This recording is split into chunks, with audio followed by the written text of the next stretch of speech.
Hello, my name is Chuck Wolf. Over the years, I've worked in many different roles, including leading my own leadership consulting company since 1994. I've worked for and with some of the best companies and universities in the world, and have had the opportunity to work with government officials, military organizations, and public and private schools. I'm a leading expert and pioneer in emotional intelligence. Since 2009, I've been a volunteer hosting a radio show I created called The Emotion Roadmap: Take the Wheel and Control How You Feel. I really enjoy making a difference in people's lives. The show is on award-winning community radio station, WPKN in Bridgeport, Connecticut. In recent years, Simsbury Community Television has been sharing my shows on their station and on YouTube. My sincere hope is that everyone who watches regularly will learn how to use the Emotion Roadmap in their own lives by listening to people who call in to get help with challenges at work, home, and in communities. To learn more, go to www.emotionroadmap.com. If you have a comment or question, email me at cjwolf@cjwolf.com.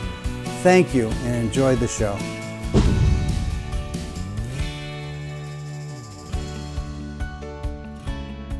Good morning, this is Chuck Wolf, and you're listening to the Emotion Roadmap: Take the Wheel and Control How You Feel. And I'm broadcasting to you in our new studio again in downtown Bridgeport. It's great to be back with you this week. Those of you that are regular listeners, I want to thank you very much for tuning in. It's always a pleasure to talk to people that have been listening regularly. Again, I'm pretty excited. This is just the beginning of my 13th year. It's been a while now that I've been here. I really appreciate the opportunity to be on WPKN, and I'm really enjoying being in this new studio. And I want to thank everybody who made all the efforts to make us make a successful transition from where we broadcast for so many years at the University of Bridgeport down now to Fairfield Avenue in downtown Bridgeport. So again, those of you that are regular listeners, thank you so much for tuning in. If you've got something you want to call right away about, you can certainly do that. The number is 203-336-9756. Again, lots of times we've got people that have just happened to be tuning in because they love the station WPKN, and they're catching my show maybe for the first time. So I always like to take a little bit of time to explain the show. I'm on the air twice a month, the first and second Wednesdays of each month at 12 noon. So I guess it's not morning anymore. It's sort of just the beginning, I guess, of afternoon. So good afternoon to everybody.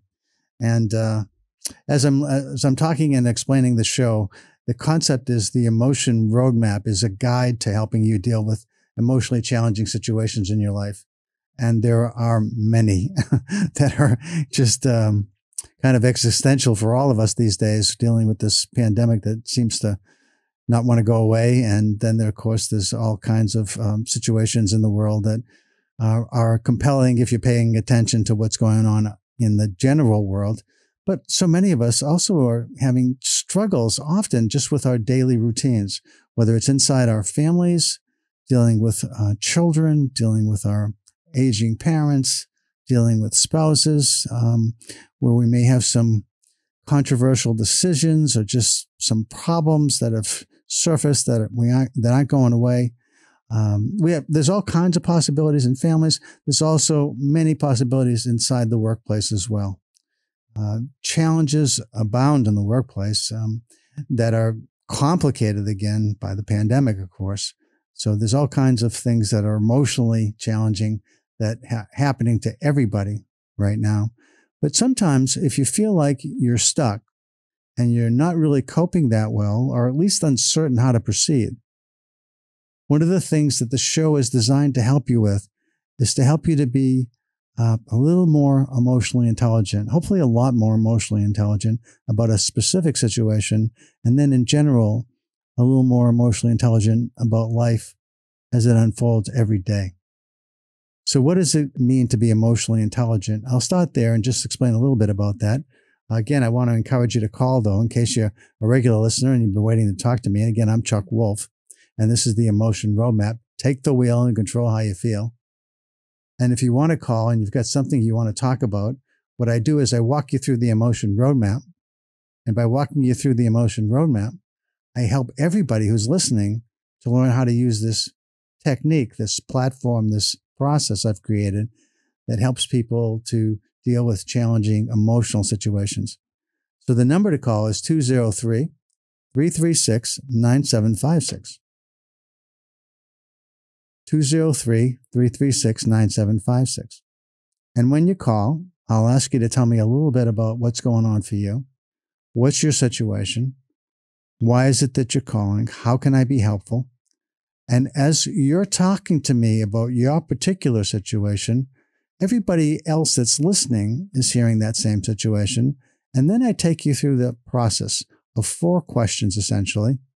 There's spin-off questions on each one of them, but the basic questions are, what is it that key people are feeling? What are you feeling about what's going on? What are you absolutely in your gut feeling about the current situation? And is there anyone that's key? Is there a boss that's key, a coworker, a spouse, a parent, a child, a neighbor, someone on a team that you're on, a teammate? Is there something that is involving someone else that you consider to be key to your situation? And if there is, what is he or she or they feeling? So that's the first question. Identify who's key and what are they feeling. Second is, what is it that might be ideal to feel? And that's the idea of a roadmap, is to identify where you are in terms of your feelings and where you want to go in terms of what might be ideal to feel. And I help you with that. So we think about, if you're feeling anxious and you want to feel confident, how do you get there? That's the third question. What are you feeling in terms of what possible strategies might you have to change what you are feeling to what you would think would be ideal to feel? What strategies might work? And as we explore the possibilities of what might help you, for example, to be less anxious and be more confident, what would that be? How do we do that? How do we actually make that work? Now, that's the first 3 questions. The fourth is kind of 2 questions. The fourth is, what is it of the strategies we've talked about that you're really able to do? In other words, sometimes you have great ideas, but they're not something that you're capable of doing. And there's a variety of reasons why that might be true. One is you may not be competent at particular skills involved with the strategy you created. Another is you may not have time, and time might be critical to what you're trying to get done. Or maybe it costs money, or maybe it includes certain resources that you just don't have. So when you can say, yes, I'm capable, that's the answer to the first question of any of the strategies you think about that might help you to get from anxious to confident. So that first part is really about identifying what would help you to get from point A to point B. I'm suggesting as an example from anxious to confident. It might be from betrayed to trusting. It might be from terrified to calm. What might you do to actually get you there? And that last set of questions is, what are you actually capable of doing of the strategies you thought about? Which ones you're capable of? And you might have several. And then I ask another really important question, which is, what are you actually willing to do? Because although it sounds strange, there are times when you might have a strategy that would work, but for a variety of reasons that are possible, it may not be something you really are willing to do. And if you're not willing and you're not capable, certainly you don't have a strategy that's going to be something you can implement. If you're, however, capable and willing, maybe very willing, then you've got a plan for a strategy that has a good chance of success. Now, like all plans, that doesn't mean it's going to be successful, but it feels so much better when you call in feeling somewhat helpless at the end of the conversation to feel hopeful. And that process has worked over 13 years, helping people to understand in situations where you feel stuck and you're uncertain how to proceed, how to move forward, how to move ahead, and how to gain some traction on a situation where you're feeling stuck. And believe me when I tell you, lots of smart people get stuck when emotions are involved. Good critical thinkers, excellent problem solvers often are stuck. And when they're stuck, I find that if you focus on emotions in yourself and anyone else that's key, you actually perform at a higher level and with more success. So that's sort of the context. Now, what type of calls do I typically get on the show? Well, they range, of course, from anything that has to do with situations at home, at work, in your community, neighborhoods. your religious organizations, the teams you might belong to, clubs you might be a part of. So it can be a part of anything in your life. It could have to do with taking on a new responsibility in your job. It could be a new job someplace. It could be whether or not you change your organization if you're an owner, and how to change your organization, and how to minimize resistance in terms of the changes you want to make that you think you need to make, but you want everybody in your organization to feel supportive of, when in fact they might be scared of change because they don't understand it the way you do. And so all of those things are game for looking at the aspect of how emotions impact every situation in your world, and how being a little more emotionally intelligent, or maybe a lot more emotionally intelligent, by using this emotion roadmap can make life better. So that's the goal. So if you've got something you'd like to talk to me about, this is the beginning of the hour for me. I'm on from 12 to 1.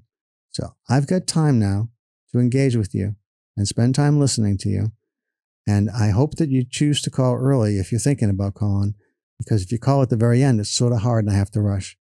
But in the beginning of the show, I've got time. I can listen fully to you and I can help you. And I like helping you. It helps me because I like to make a difference for people. It's one of the things that creates happiness for me if I can be helpful to someone else. And I'm going to talk a bit about happiness because it's one of the topics I wanted to chat about with you today. Sometimes I assume that I have callers waiting. When I find that there's somebody waiting and we jump right into the calls, that's great. But sometimes people take a while to call for whatever reason. Maybe it's the first time you're hearing the show. You feel like destiny has arrived for you today by having you tune into WPKN and you have a chance to talk to me about something you had no idea that this show even existed. And now you have a chance to talk to me about some of the things that you're stuck with. And if I can help you at the same time other people are listening, I'm really helping a whole bunch of people. So again, some of the things you might want to call in about are issues with relationships, trying to deal with how you're feeling about the situation around health, particularly around COVID, which is so prevalent everywhere these days. Last time I was on the air last week, one of the really interesting callers, and by the way, you can listen to this on SoundCloud from last week, and it's on SoundCloud or iTunes or Stitcher. We also put it on Public Radio Exchange. I had a caller named Norm who called in and wanted to know how to deal with his unvaccinated daughter. I mean, so many of us are dealing with loved ones in our lives that for whatever reason are choosing not to be vaccinated. How do you deal with them? I mean, talk about an emotionally challenging situation. Certainly that's one. And then another person was really concerned about fake news. And I think everybody has some thoughts about fake news, all of which suggest that you hope that you're listening to what's truthful, but you don't always know. And when you find out you've been lied to, it really feels like it discredits at least that particular journalist, that particular broadcaster, that particular media person, and maybe the whole platform, if you've been lied to consistently over a series of shows in that particular venue. So, it's one of those things where you want to believe that you're hearing real news. And so we had a conversation about that, and this person had some interesting ways to hold people accountable. Again, that show you can listen to from last week is on SoundCloud. It's where I listen to it sometimes just to, or look to see if people have listened to it. The other is Public Radio Exchange. So anyway, there's ways to talk about situations that are real, that are current. But then people call in about, a situation with their daughter who's struggling with, attention deficit disorder, or someone who's struggling with finding a job and keeping a job, or someone who's challenged in the relationship where they're wondering whether they want to stay with the person they're with, or someone's wondering whether or not it's time to move on. So many people are feeling like the workplace has so many more opportunities these days for advancement, for raises, for promotion, because there's such a dearth of people willing to work in a number of industries right now, partly related to COVID, but also just because it seems like there's a lot of jobs. The economy is growing, and there's lots more jobs than there are people looking for jobs right now. So it seems like a pretty good time to maybe move from what you're doing to someplace else where you might take a salary. You might be able to get a salary increase or an increase in responsibility or increase in skill sets, or maybe you know how to do that or want to do that in your current workplace. And you're wondering, how do you make that happen without making people angry when you bring it up? That's all, material that might be something you want to chat about online today. So again, the number is 203-336-9756. And I'm Chuck Wolf. And you're listening to the Emotion Roadmap. Take the wheel and control how you feel. I'll give you a minute to call.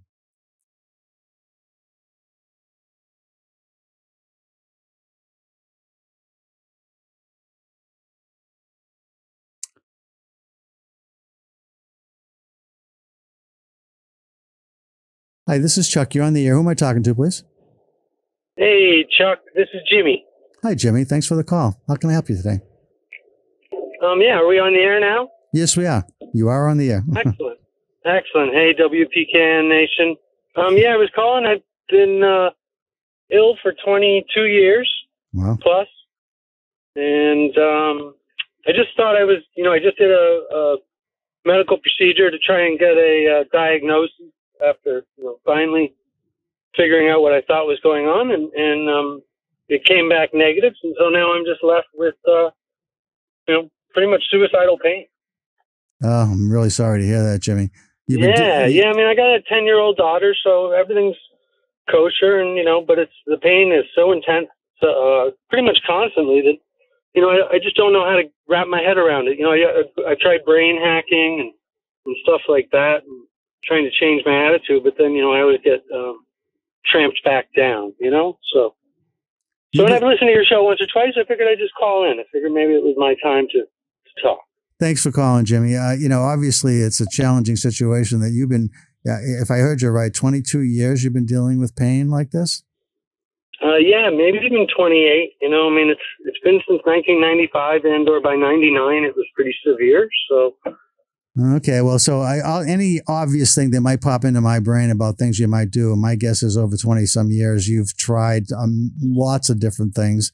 And yeah, I mean, I've tried everything. Success. One of the things that was semi-helpful is ketamine, but they've changed the laws on that.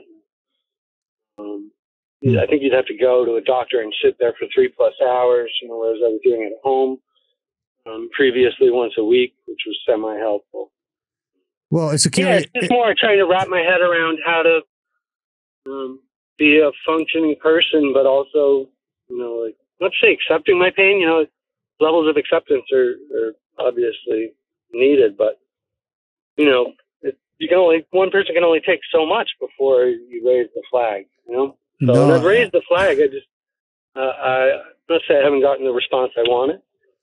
So Jimmy, I guess one of the things that I'd ask you is, you've had this for a long time. You said it's suicidal pain. So that means you've had some thoughts about, maybe at some point this isn't worth it anymore. And you've had that thought more than once, I guess. My question for you is, how do you answer it so you come back and you feel like, no, it is worth staying around because you're here, you're making this call today, you're still trying to figure some stuff out? Sure. Well, that's a great question. Yeah. So again, usually I either go to my daughter or go to, you think of like some people that maybe did the deed and then 3 to 5 years later, they figured out a new disease or they figured out a cure for diabetes, which they just, I think, recently put in engineered cells into people or mice and cured diabetes in mice just this past month. So it'll be in humans in 5, 10, 20 years. I don't know. You guess. Your guess is as good as mine. So two things. So those kind of things keep me around, keep me on the planet. And I do enjoy life. It's just it's hard to keep on smiling when you're crying inside, So a couple of things. One is you go to your daughter is one, and the other is that you have some hope because you've seen some medical, miracles. Maybe it feels like at times when people figure out there's just breakthroughs all the time, Right. Yeah. So that's a couple of things that work for you. My question for you, I guess, is in terms of how do you harness what works so it works more often and it works better for you. That would be kind of key, right? To figuring out, you're not going to change the pain that's there. That's probably nothing that this phone call is going to help with. And you've already tried, to change your brain and the way you think about things. And so some of the things that are pretty much part of this roadmap concept, which is, okay, so now you're starting to feel the pain again, and the pain's starting to take over, and I'm starting to go down this very dark path that I've been on before, and it always ends poorly, but I'm usually able somehow to pull myself back. That's what's happening for you? Yeah, I guess so. Yeah, I mean, it sounds like I even, I've had various, I have various methods. I've never actually tried anything, it's beyond suicidal ideation, but it's not, it's not like I'm going to hang up the phone and go and do it. I'm absolutely fine like that, but the pain is so severe that, I've had to tell friends and family as such, so it's just one of those things where it's so hard to describe, what do you say, Yeah, so no, I don't know. Go ahead. No, please, Chuck. Go. Yeah, no, what I was trying to say, Jimmy, was that it seems like you found a few things that work. And so rather than say to you, I've got this miracle cure, I don't, of course, have that. But what I do think about is, one of the things that happens in terms of what I've learned about emotions is that when we start to recognize that we're going down a familiar path that always ends poorly for us, right? If I get in front of that emotionally, I can help sometimes to steer myself in a different direction.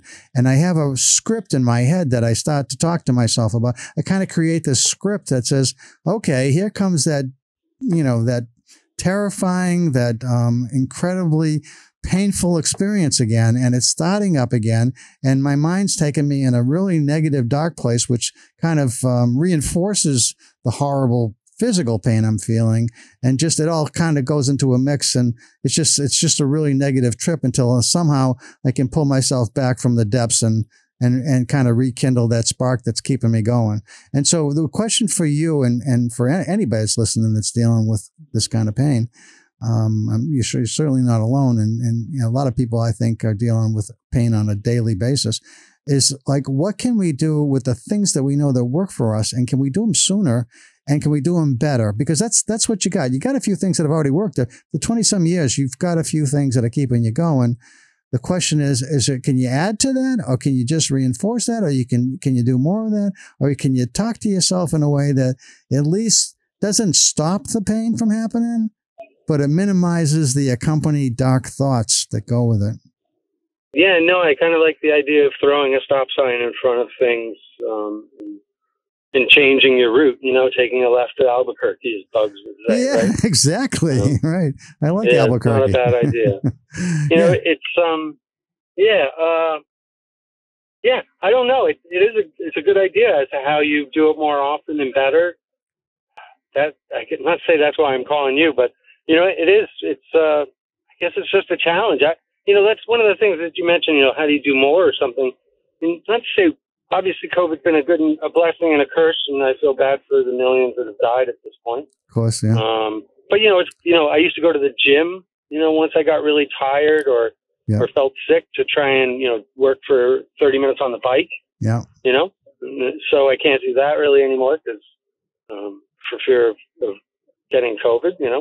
And there's been some things where it's shuttered, like, let's say going out to dinner or going to see a movie for, half hour and a half, whatever, of escape. Sure. So, but as far as the mental aspect, I don't know. It's kind of challenging. Obviously, I guess I'm still able to work a full-time job for the most part. Mm-hmm. But well, keeping busy is good, but you have to be by yourself throughout moments of the day. Yeah, I know. One of the things that I've, first of all, let me just say, while people don't have the kind of physical pain that you experience, most people don't on a regular basis, but people have, painful moments in time where they do things that are just irrational in their life that they repeat. I mean, I'm not talking about just a moment in time. I'm talking about, like, for myself, for instance, one of the things that I'll do is I'll work really hard all day and not really think about eating, but then I'll eat at night. And so that complicates things and causes me to have some physical problems. And yet, as stupid as that sounds, that I don't just not only just say to myself, wait a minute, that's wrong. And I say to myself, anytime I do it, it's wrong. I found something recently that actually changed the way I deal with that. At least it's making it better. And that is, I say to myself, it isn't, and this, it just happened recently. It isn't that I'm saying anything that's that dramatic. It's just that I happen to have, one of my daughters lives over in Germany, and she was back visiting over the holiday time, over Christmas and New Year's. And she stayed with us for a week, and she has two wonderful kids that are our grandchildren. And, having them in the house with us and seeing them after they were away for a while and we hadn't seen them in a bit, just makes me want to be around for them longer. And so as I'm aging, I'm thinking to myself, one of the things I want to do is take care of myself. So I'm here to see them grow up. And that's right. What, every time I start to think about doing something that is a problem, that is irrational, that has been a behavior I've been doing for years and I haven't figured out how to stop, that seems to be working for me. But it took me a long time to figure out something that I could say to myself that changed the self-talk that really worked. And so I'm suggesting to you that what you might think of to try and change the path that you're on and get you to Albuquerque or wherever you think you might want to go, right. whatever it is, it may not be perfect the first time you try it, but it's, as you start to play with it, first of all, it becomes interesting to you. It changes the dynamic totally, because now you're not just thinking about the pain. You're thinking about, hey, wait a minute, what the hell do I want to say to myself right now? Yeah, no, that's amazing. That's actually really helpful, I think. So the phone call did help. I like that idea. Well, again, because you can't necessarily control the pain. You can only control, not to say how you deal with it. Some days and weeks are better than others, but I guess it's the moments in between, obviously, that catch you sometimes. But absolutely, no, I think that's a great idea, though. Well, why don't you try it and see what you come up with? And if you find something that works for you, the whole concept is, you're going to feel something, it's coming. It's thematic in your life. You get the pain all the time. Sometimes it's worse at certain points than other times. And when that starts to happen and you start to go down the dark path, you want to go to Albuquerque somehow. Exactly. Go find bugs. I like that. Okay. Thank you. Well, I enjoy your show. I don't want to take up too much time because I'm sure there's another caller waiting or something. But, it was definitely helpful, and I've enjoyed your existential views on things. It's kind of good to talk to another, a fellow man. People don't do that enough anymore. So. Well, thanks for the call. Thanks for the call, Jimmy. I really appreciate it. And again, if I'm helpful to you, it actually makes my day. So I'm glad you enjoyed the call. You did help.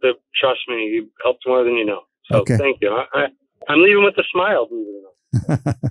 Well, that's the idea. Thank you, my friend. Thanks a lot. Bye now. Cheers. Bye now. Well, okay, folks, that's sort of how it works, right? It's you call in, you got something that you're struggling a bit with, and try to share with you some of the things that I've learned over my own lifetime that have been helpful to me and to others. And that particular one that I shared about myself is just, that's recent. And I can't say it's perfect, but it is so much better. And so the idea is to try and find things that work for you and to see if you can make a connection. And I hope that I can do that for you. Jimmy seemed pretty pleased. And Jimmy, if you got the experience where you actually starts working for you and you want to share a success story, it'd be great to have you call in and share how it helped. Because I think sometimes when you hear somebody else is struggling with something and they turned it around because they stopped and thought about how they are feeling, and what they were feeling was legitimate feelings, but they weren't helpful. And you thought, well, what would be kind of helpful and even ideal to feel? And you're able to change to the more ideal feelings. Then you've got a success story that I think is worth sharing. So again, if you feel like calling, again, I'm Chuck Wolf. This is the Emotion Roadmap. Take the wheel and control how you feel. The number to call is 203-336-9756. 203-336-9756. And I'll give you a moment to call.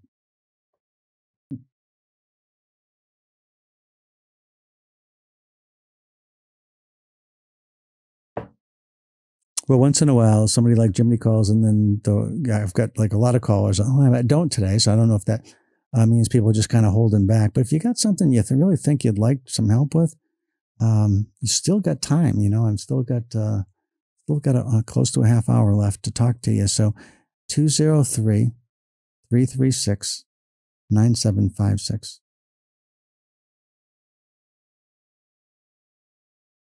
Well, one of the I always come in with topics to talk about too, in case I don't get callers on a particular day. And so one of the things I thought might be interesting to talk to you about is what makes you happy? What makes you happy? Oh, we got another call. Okay. Hi, this is Chuck. You're on the air. Who am I talking to, please?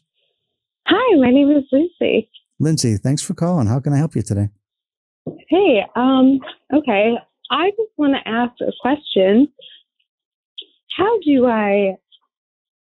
I just had really horrible things happen to me recently as far as grief. I had my grandmother leave me, and my uncle as well. My question for you is, what do you think the best way to deal with this grief and heartbreak is? Well, I think, there are certain things that happen in grief and heartbreak. And first of all, let me just say I'm sorry for your losses. They're both close to you, I guess. Thank you. Oh, totally. They weren't just my uncle and my grandmother. They were my best friends. Yeah. Yeah. Okay. So that's really sad. So one of the things that I think that helps, Lindsay, is to just understand what the normal grieving process is, and maybe you already know that, but sometimes it's kind of worthwhile just to walk through it. So what happens is when you experience a loss, the first feeling is first of all, it's either shock or anger or both. If it's something that's expected, somebody's been sick for a while, the shock isn't so much there, but just there's still an anger that you've lost somebody that was close to you. Again, it's sort of unique to people because once in a while people can kind of get past shock and anger because, the person was at peace with it. The person who was ready to move on understood that, we're not all here. We have a certain amount of time here. We're thankful for that time. It's a miracle we're here at all. And then, it's my time to go. And I hope I've left you everything I could leave you and think of me. And so I'm at least in your memory, and I'm not gone that way. And so you sort of transition from the shock and anger maybe that happens to at some point acceptance. But before you get to acceptance, you go shock and anger and you go to grief. And then the grief lasts a period of time. And it's sort of hard to say what's normal for a period of time. In other words, at some point people begin to accept that, this has happened. I've put them in a special place in my head and my heart, and I remember them fondly and for the things that they gave and contributed to my life. But at the same time, I'm still, whenever I think of them, still sad, but I'm less sad as time goes on. So it's sort of like over time, there's sort of like a peak of emotional experience that's really in the sort of the sadness, the grieving, just the real upset that you feel, that you can't help but feel, and you should feel, because that's how humans process loss. It's an appropriate response. So if these are fairly recent losses, you're kind of in a normal stage. As far as what you deal with and how you deal with it, I think you think of them fondly. It's all on me. Yeah. Well, I think what do you want to say to yourself when you start to recall? If you were listening for a moment before I was saying to Jimmy, what's the self-talk that comes up for you as you think about them? Because you can go different ways. It can be, oh my God, they're not here anymore. I can't see them again. I can't talk to them. And it just, all of that spills out and just really is a negative kind of influence on how you're experiencing life at the moment when you go down that route. And if you can change that up some, to think about, as much as I'm going to miss them, as much as I'm so thankful that they're in my life at all. And I think about some of the best times when I was with them. I know I'll always have those memories, and you sort of change the dynamic. You don't make it go away. The grief is more pleasant, less angst and less panic that they're not there anymore. And that's sort of the dynamic, I think, that at least as people grieve, you want to try to transition to. Does that make any sense?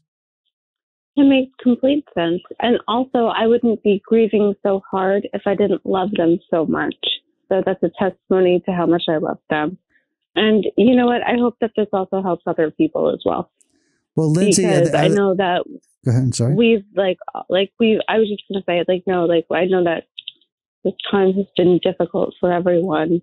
I know that we've lost people, we've gained people, everything. So it's been difficult for everyone. So I hope that this helps other people as well. So what are the other things I think that might be helpful along the lines of what's normal? Because again, the sadness stays with you for a while. Is this fairly recent losses? Yeah, within the past couple months. Yeah. Yeah. So grieving can go on, anywhere 6 months, even to a year to some extent, but it's, in theory, at least it's supposed to kind of, get toned down over time. You have less and less experience of the panic and the sadness and the anger associated with the grieving over time. If that doesn't happen, then you need some additional maybe counseling or help. But totally. Yeah. So I think you're in like one of those good places. But the other thing I think that might be helpful for people to think about is the people that you loved and loved you. As you think about them and you think about their memories, one of the things that that you might want to add to the self-talk is, as I think about my grandmothers, I think about my uncle, I think about the things they would say to me about how they want me to feel about missing them. And it would be much more positive be thankful we had the relationship, be thankful we were in each other's lives, be thankful that we had the chance over the years to spend so much time that was meaningful and to be so supportive of one another. And as you carry those memories forward, the grieving's still there, but it leaves you feeling differently than just the negativity of they're gone and I won't see them again. Well, thank you. That was so beautiful. And I definitely needed to hear that. So thank you. Okay. Well, thanks for calling in, Lindsay. And I wish you much, positive experiences in your grief. And that I'm glad that you had the chance to be so close and to have people that cared so much about that cared that much about you. Thank you so much. Okay. Take care, Lindsay. Bye-bye now.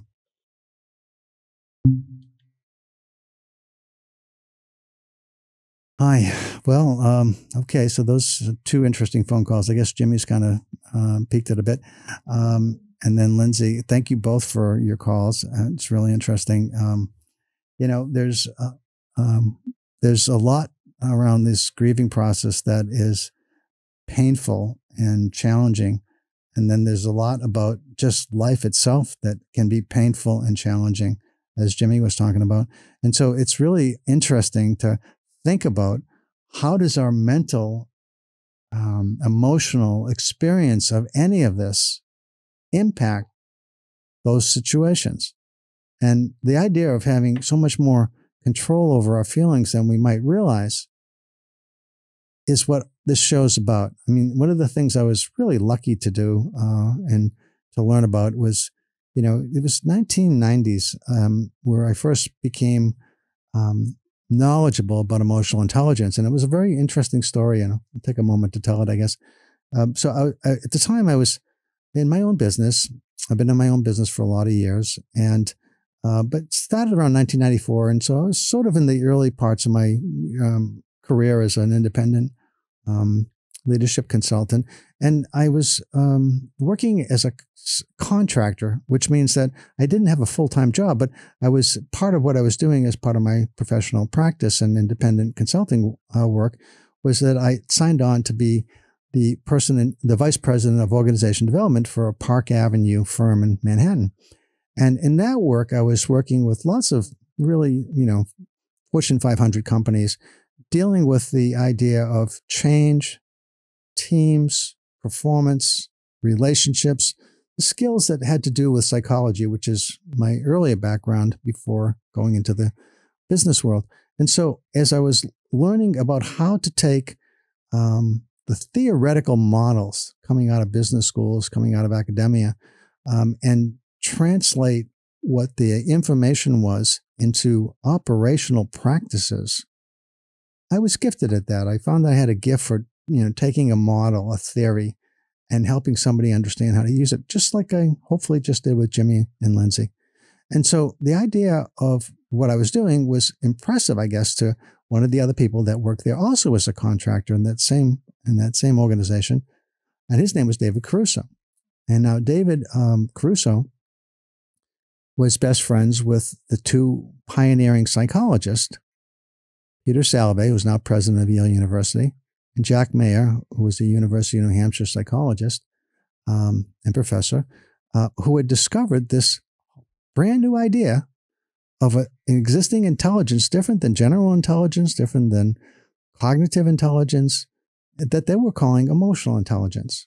And they had done some research in their laboratories, and they had discovered that they actually felt like they had really discovered a new intelligence. And that in the world of psychology may not sound like much to the average person, but to psychologists, it sounded like fool's gold, if that makes any sense as a metaphor. You know, it looks like it might be gold, but it's probably fool's gold. It's probably not real. And yet, we're still talking about emotional intelligence today because I believe they really did discover that this intelligence, this idea of an emotional intelligence exists. But they didn't really know what to do with it. At the same time, there was a person who was a science, who wrote in the science edition of the New York Times about psychology. Now, his name was Dan Goleman, and he had been that person that had been doing that for, I guess, on Tuesdays. Typically, the New York Times would have a science, a subject on science that they would have Dan write about psychology and the research being done in the field, but in a way that was able to be communicated without all the statistical relevance and analysis. But just Dan would talk about the conceptual ideas behind the research and bring them to the New York Times readers. And Dan was brilliant at this. He's still a brilliant writer. And so Dan was writing about emotions, social and emotional competencies. And he had learned, what Dan did was he was a Harvard-educated psychologist, and he had been studying what others had done, and he would write about it in the New York Times. He'd also done some similar kinds of work as an editor in Psychology Today, a magazine in the field, and he was great at it. And he had written lots and lots of articles about what others had discovered. And he was at the point in time where he was about to wanting to publish a book around 1994-5 time frame. And right before his book got published, there was another book published called The Bell Curve. Again, two Harvard psychologists wrote a book that basically, well, one Harvard psychologist, I guess, and another political author, I think, wrote a book that said something to the effect that that if you don't have a high IQ, you won't be successful in life. You absolutely won't be successful. And they had all kinds of proof around this. Now, that flew in the face of people that were not privileged, did not have opportunities to go to the best schools, private schools, in fact, or some of the best public schools, were often coming perhaps from other places, other parts of life, and didn't have the same rich background that allowed them to perform really well on IQ tests. Because IQ tests, they weren't making the distinction, but IQ tests, a lot of people felt, were sort of the way we tested the intelligence of people of privilege. And if you weren't in a privileged world where you grew up with two parents in your home, with people reading to you every night, with the best possible tutors, and etc., that you probably weren't going to score as well on a general intelligence or analytic or cognitive intelligence test. But these Harvard psychologists said, hey, wait a minute, that's all baloney. What they felt was that you need to score well on these tests in order to do well in the world. You know, perhaps, I guess, if you think about it, the people that score well on those tests were also people coming from privileged backgrounds, probably had more opportunities. And so if you looked at the data and you looked at, well, how do people do? Well, the people that score well on those tests also, you're not talking about this, but they also have a lot of privileges that other people don't have. So when we look at who's successful, yeah, those people are going to be successful, but maybe not for the reasons they said. Anyway, people were very upset about their book. The book was called The Bell Curve. And they said, if you don't score really high on these kinds of tests, then you're not going to do well in life. End of story. And other people were saying, well, wait a minute, that discounts all the people that might be really brilliant, but don't have any of these opportunities to learn in the same ways or to learn some of the same things that are measured on those tests. Very controversial book. The psychologists that wrote it got death threats sent to them. I mean, they're really, really very powerful. It was a very powerful emotional response to their book, both positive and negative. So when Dan Goleman started to write his book, and he pulled together lots of psychologists of doing a lot of things around social and emotional competencies, he was including in that book, in the book he wanted to write, research from different psychologists, and two of them were Peter Salovey and Jack Mayer, the people that had discovered emotional intelligence. So in the first book he wrote, What is Emotional Intelligence? And the publisher said, hey, Dan, in 1994, the Bell Curve was published. A lot of people were upset about that. If we make the case that emotional intelligence exists, and it's just as important, or maybe even more important than IQ, I think we're going to get a lot of free publicity because so many people are upset about this Bell Curve book. And Dan said, okay. But he hadn't really written about emotional intelligence in the way Peter Salovey and Jack Mayer defined it. But he had written about what Jack and Peter did in a few pages in the book. But he called Peter and he said, Peter, hey, I've got a book I'm writing about emotions, and I'd like to call it Emotional Intelligence. Would you and Jack be okay with that? And Peter, I guess, checked with Jack, and they said, sure, having not read the draft. So Dan publishes a book called Emotional Intelligence, Why It Might Matter More Than IQ. The rest is kind of history, folks, because at that point, what Dan wrote wasn't really about what Peter and Jack had discovered. He wrote all kinds of things about social and emotional competencies that influence communications and influence motivation, that influence performance, that influence change. Dan wrote a really great book, and it captured the world's attention. And so all of a sudden, Peter and Jack's informational, research-based publications on emotional intelligence became much more known and visible. And people started talking about, is there an emotional intelligence? Or is that just, pop psychology? Is it real, or is it just something that, happened to come to light this year and it'll go away in a couple of years? But folks, it's still here. Not because of what Dan wrote, but because Dan wrote his book, it got publicized. And what seems to be staying is this idea that what Peter and Jack wrote about had some staying power. They discovered that, hey, that we have abilities that are different than what we normally consider cognitive intelligence. They said, hey, we have the ability to identify emotion in ourselves and in others. We have the ability to use emotions intelligently. What emotion is best for a particular obstacle, object, goal, objective that we might have. What is the best emotion? Using emotion. We have the capacity to understand how emotions work, the science of emotion. And then we have the ability to manage emotions, our own, and to influence the emotions of others. That's what Peter and Jack wrote about. Very sort of specific. But they were stuck. They didn't know how to get their work out. And they asked me, and this is the story reason I'm telling you, how to make this useful. How to make what they had discovered about the ability to identify, use, understand, and manage emotions. How do we make that useful?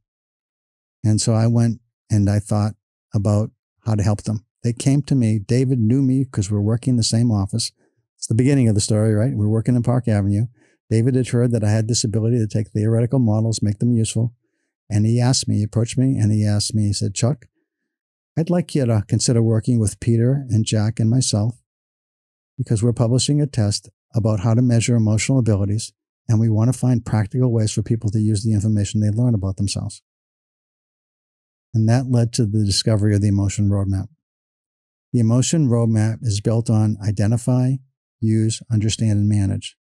The abilities that Jack and Peter first discovered in 1990 when they first wrote about it. My work with them actually became very significant and meaningful in 1999. And I've been working with this ever since, leading to the radio show that you hear today that's called the Emotion Roadmap. Take the wheel and control how you feel. And that's how I'm helping Jimmy and Lindsay and anybody else that wants to call.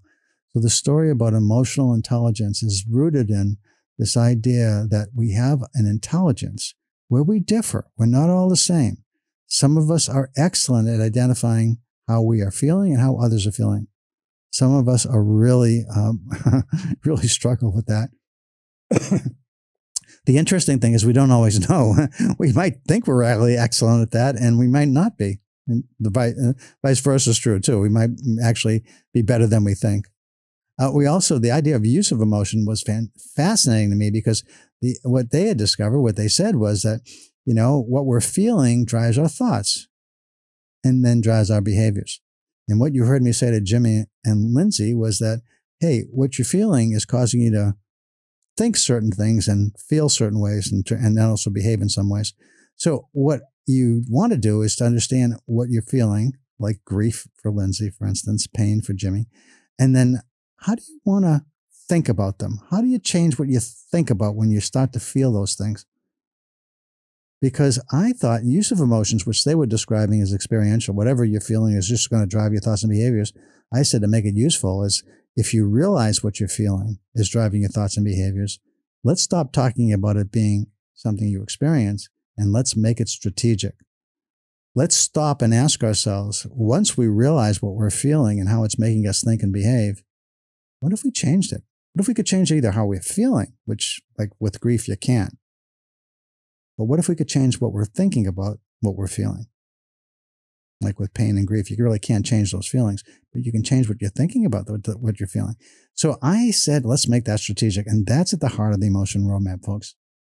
So I hope you enjoyed that little explanation about how this all works, because now over the years, since 1999, now it's 20 some years later, right? We're in 2022. So it's 23 years later. I've been using this to help people for a lot of years, help myself, help others, help people I love in my families. I help people with this, but I love doing this on the radio show and I love doing it with all of you. So if you've got something else you want to call about, again, the number's 203-336-9756. 203-336-9756. I'll give you a moment.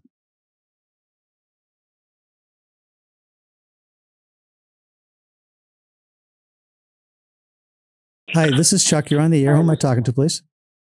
Yeah, this is Tommy from Fairfield.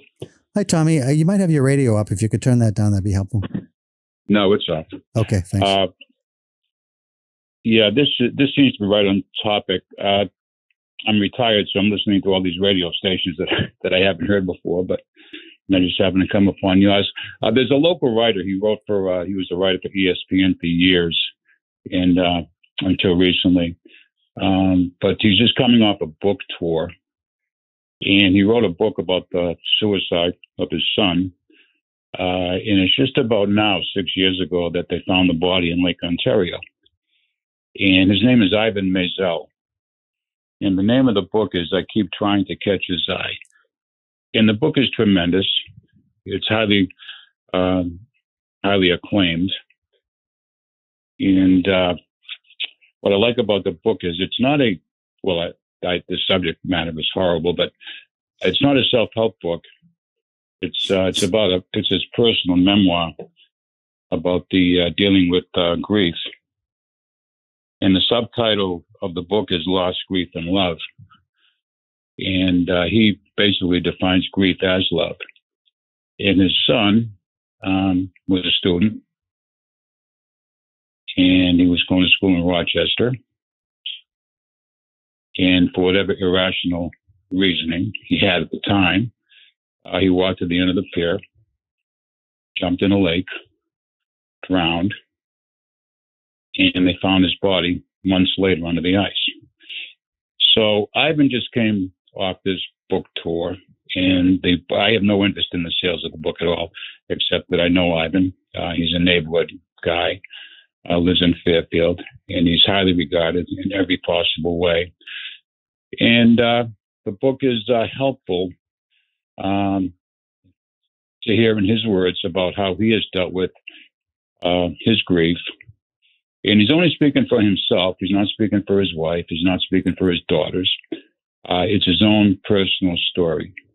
And it seems to be right on target with a couple of things that you just mentioned. I recommend it highly. It touched me deeply. It's a memorable book in every way as a parent. And I have, kids at his age. And it's really touched me, and I know it's touched a lot of people. And the reviews of the book is just tremendous. And Ivan, along with his family, they are really, at a very high standard. And he is a writer himself, but he's a sports writer, and he's still a sports writer. And he was the original sports writer for college sports for ESPN 20 years ago. Anyway, I just thought I'd just offer that. Okay, you want to tell? Book. It's timely, and it's in the stores now. What's the name of it again, Tommy? The name of the book is I Keep Trying to Catch His Eye. And that you don't get a lot from that title until you start reading the book. Then you understand it completely. But I Keep Trying to Catch His Eye. And the subtitle is it's a memoir of loss, grief, and love. So I just recommend it. I recommend it not as a self-help book. I just recommend it as someone that might be interested in how this gentleman had dealt with his personal loss. I'm sorry. Go ahead, sir. I was just going to ask you. So you see this as something that might be helpful to people who are dealing with loss? I think it's. I think so. In grief. Yep. It's his own personal story. He's not going to tell you how. It doesn't tell you how to deal with grief. It tells you how he dealt with his grief and how he understands grief as love. And it's his own personal story. It's just just a wonderful book.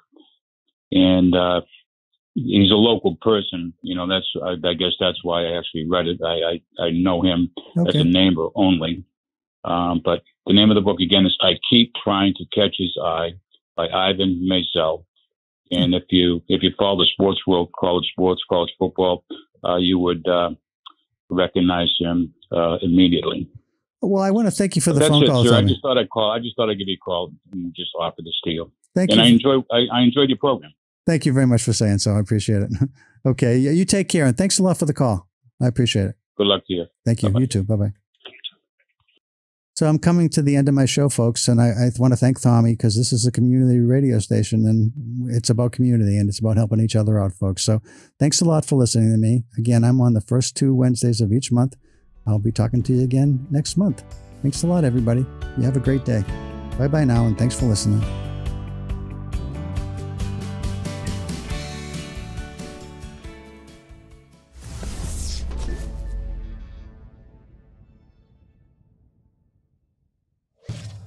Funding for Simsbury Community Television is provided in part by contributions from viewers like you. Thank you.